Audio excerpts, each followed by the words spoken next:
মাত্র দুটো অক্ষরের একটি শব্দ, কিন্তু এটার যে ভূমিকা কতখানি সেটা বোধহয় আমি সারাদিন বললেও শেষ হবে না। এখন এই টাকাটা যখন না থাকে তখন যেরকম মনে হয় জীবনটা একদম ফাঁকা, আবার টাকাটা যদি অনেক বেশি হয়ে যায় তখনও আবার টেনশন অনেক বেড়ে যায়।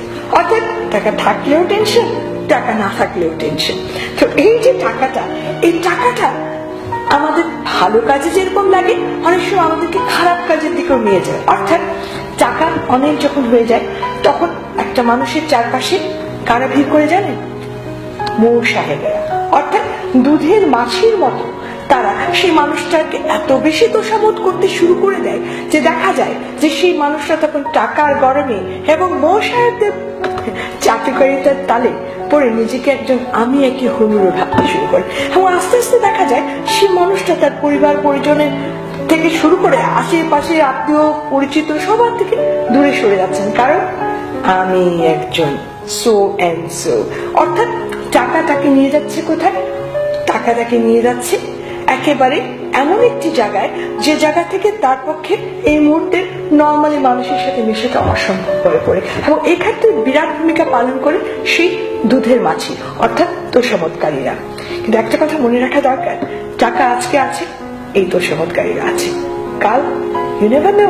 কারণ টাকা যেরকম মানুষের জীবনে তো একদিনে আসে না, হুটহাট করে আস্তে আস্তে যেরকম চলে আসে, ঠিক তেমনি টাকাটা কিন্তু আবার যেতে আবার সময় লাগে না, হুটহাট চলেও যেতে পারে। তাই টাকা যেন আপনাকে তোষামোদকারীদের দ্বারা প্রভাবিত করতে না পারে সেদিকে অবশ্যই দৃষ্টি রাখা দরকার। সেই সাথে আরেকটা ব্যাপারও আছে যে আমাদের মধ্যে টাকা এই অহংবোধের সৃষ্টি করে। টাকায় আমরা কিন্তু মনে করতে থাকি, আমার ভেতর এমন একটা ভাব নিয়ে আসে যে আমার কাছে মনে হয় না তখন যে আমি খুব একটা নর্মাল মানুষজনের সাথে বিরাজ করছি, যাদের সাথে আগে খেতাম পড়তাম, তাদের সাথে এই শুধুমাত্র টাকার জন্য, অন্যদের জন্য এই তা নয়, কিন্তু হয়তো দেখা গেল আপনার টাকার পরিমাণটা একটু বেশি হয়ে গেছে, অন্যরা নর্মাল আছে, ব্যাস পাল্টে গেল চেহারা। কারণ কি? কারণ হচ্ছে অহংবোধ। এই অহংবোধটাও কিন্তু একটা বিশাল বড় ভূমিকা পালন করে, এবং সেটার ক্ষেত্রে ভূমিকা কার? সেই যে টাকার। একটা কথা কিন্তু মনে রাখা দরকার যে টাকা প্রয়োজন আছে, টাকা আমাদের কাজে লাগবে, টাকা যেন আপনাকে কাজে না লাগায়, এই কথাটা সবসময় আমাদের মাথায় রাখতে হবে। টাকার দ্বারা প্রভাবিত হওয়া কখনোই চলবে না। টাকার প্রভাব অবশ্যই থাকবে, বাট প্রভাবিত হওয়া না। টাকা এমন একটা জিনিস যার দ্বারা আপনি সুখ কিনতে পারবেন, কিন্তু স্বস্তি নয়। অর্থাৎ প্রচুর টাকার মালিক হলে কি হচ্ছে, আমরা আরো টাকা লাগবে বলে আমি কিন্তু টাকার পিছনে দৌড়াতে থাকলাম। দেখা গেল আমার পরিবার পরিজন কাছের মানুষ থেকে আমি অনেক দূরে চলে যাচ্ছি, এবং একটা সময় দেখা যাবে পাশে কিন্তু ভালোবাসার মানুষটা হারিয়ে গেছে। কিন্তু এখানটায় যদি আমি আমার যেটা আমি সব সময় বলি যে আমার যে প্রত্যাশা এবং প্রাপ্তি, এটার মধ্যে যদি আমি সমন্বয় ঘটাতে পারি, আমি যদি ঠিক আছে মাথার উপর ছাদ, বিলাসিতার কিছু সামগ্রী, আহার বস্ত্র বাসস্থান থাকে, তাহলে যদি আমি সুখী থাকি, তাহলে কিন্তু ওই অল্প টাকাতেও কিন্তু অনেক বেশি স্বস্তিতে থাকা যায়।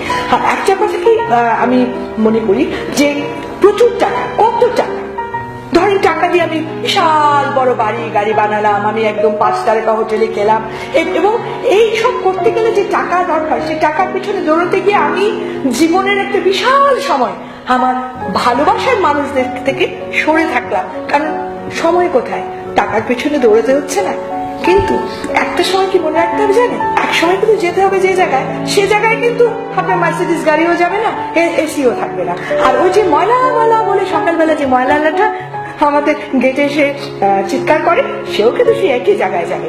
অর্থাৎ মানুষের শেষ পরিণতি কিন্তু এক জায়গাতেই।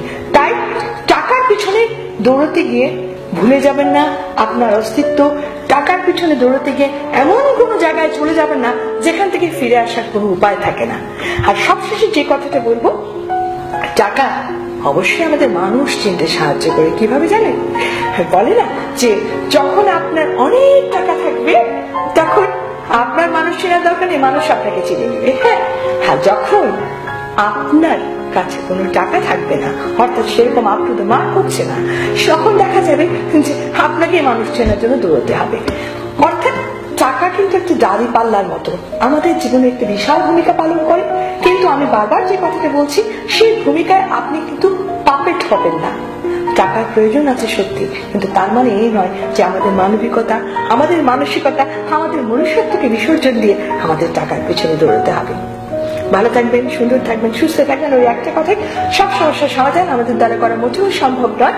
তাই কিছু কিছু সমস্যার সমাধান আমরা সম্পূর্ণভাবে আল্লাহর উপর ছেড়ে দিব, আর বাকিটুকুর জন্য উপরে আল্লাহ, আমি, আপনি, আমরা সবাই বের করবো সেই সমস্যার সমাধান। শুধু হাল ছেড়ো বন্ধু।